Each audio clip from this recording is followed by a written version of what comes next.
Halo semuanya, nama saya Dimas Billy Pratama, mahasiswa Universitas Terbuka semester 9. Dalam kesempatan kali ini, saya akan membuat video pembelajaran mata kuliah materi dan pembelajaran IPA di SD. Saya akan mencoba membuat video pembelajaran modul ke-7, manfaat energi bagi kehidupan manusia.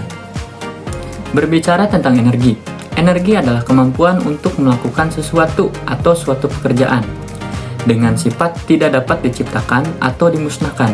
Tetapi, energi bisa berubah-ubah dari suatu bentuk ke bentuk lainnya. Di sini saya bisa menyampaikan beberapa jenis energi, di antaranya energi mekanik, energi listrik, energi elektromagnetik, energi kimia, energi nuklir, dan energi termal. Dalam video pembelajaran kali ini, fokus pembahasan saya ada pada energi listrik. Listrik tersendiri adalah suatu energi yang memiliki dua muatan, yaitu muatan positif dan muatan negatif. Listrik sendiri ditemukan oleh Michael Faraday, sehingga ia dijuluki sebagai bapak listrik. Listrik digunakan dalam kehidupan sehari-hari dan sangat banyak manfaatnya. Energi listrik terbagi menjadi beberapa jenis, di antaranya energi listrik menjadi energi panas, energi listrik menjadi energi suara, energi listrik menjadi energi gerak, dan energi listrik menjadi energi cahaya. Contoh perubahan energi listrik menjadi energi panas bisa kita jumpai di alat penanak nasi. Alat penanak nasi ini diciptakan atau ditemukan oleh Yoshida Minami, seorang ilmuwan asal Jepang. Contoh perubahan energi listrik menjadi energi gerak bisa kita jumpai di peralatan rumah tangga, contohnya kipas angin. Kipas angin ini juga ditemukan oleh seorang ilmuwan asal Inggris yang bernama Skid Wheeler. Contoh perubahan energi listrik menjadi energi suara bisa kita jumpai di peralatan rumah tangga lainnya seperti sebuah telepon. Dan telepon ini ditemukan oleh seorang ilmuwan atau ahli yang bernama Alexander Graham Bell. Contoh perubahan energi listrik menjadi cahaya bisa kita jumpai di peralatan rumah tangga lainnya seperti bola lampu yang telah ditemukan oleh seorang ilmuwan bernama Thomas Alva Edison. Dari beberapa pengertian dan beberapa contoh perubahan energi, bisa kita katakan bahwa energi listrik itu memiliki manfaat yang sangat penting bagi kehidupan manusia, karena peralatan rumah tangga dan hal-hal lainnya sekarang banyak digunakan memakai listrik. Berbicara tentang listrik, kita perlu mengetahui istilah-istilah penting tentang listrik, di antaranya arus listrik, tegangan listrik, daya listrik, dan hambatan listrik. Arus listrik adalah jumlah satuan listrik yang mengalir dalam setiap waktu. Satuan arus listrik adalah ampere.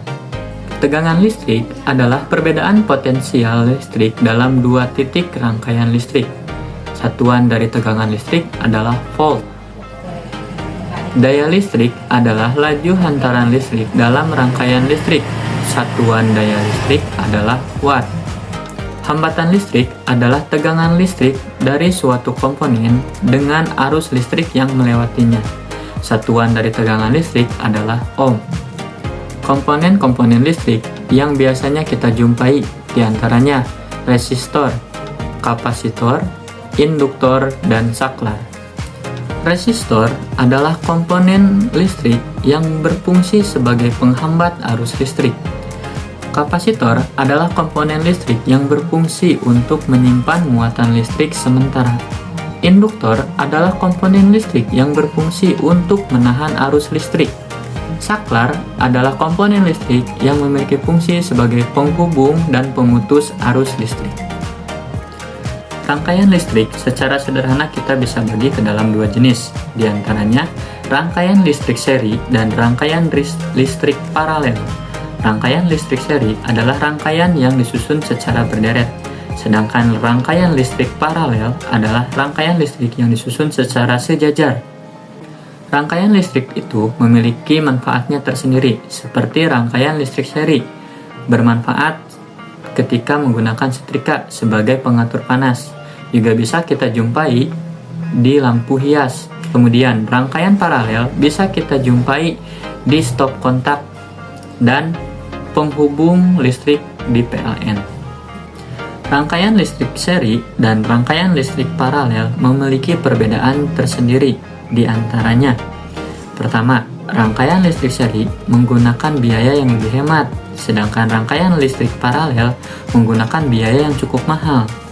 Kenapa bisa dikatakan demikian? Karena rangkaian seri lebih sedikit memerlukan peralatan seperti stop kontak dan kabel yang digunakan lebih sedikit, sedangkan rangkaian listrik paralel perlu menggunakan banyak stop kontak dan lebih banyak kabel.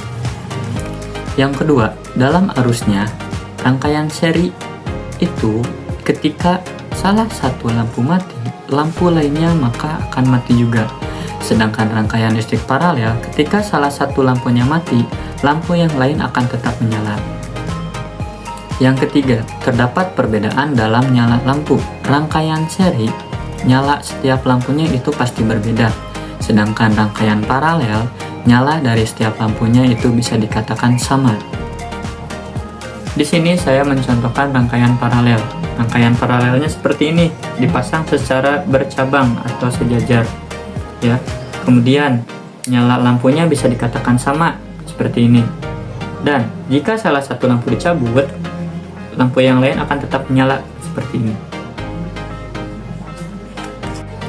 Ini merupakan salah satu contoh rangkaian seri. Rangkaian seri disusun secara berurutan atau berderet seperti ini. Kemudian, nyala lampu rangkaian seri itu tidak sama. Ada yang lebih terang, ada juga yang lebih redup.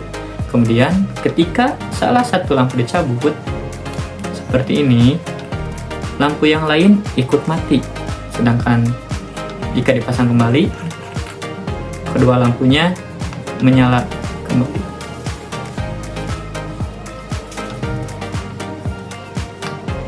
Nah, seperti ini kurang lebih. Sekian video pembelajaran dari saya. Mohon maaf bila ada salah-salah kata dan banyak kekurangan. Terima kasih.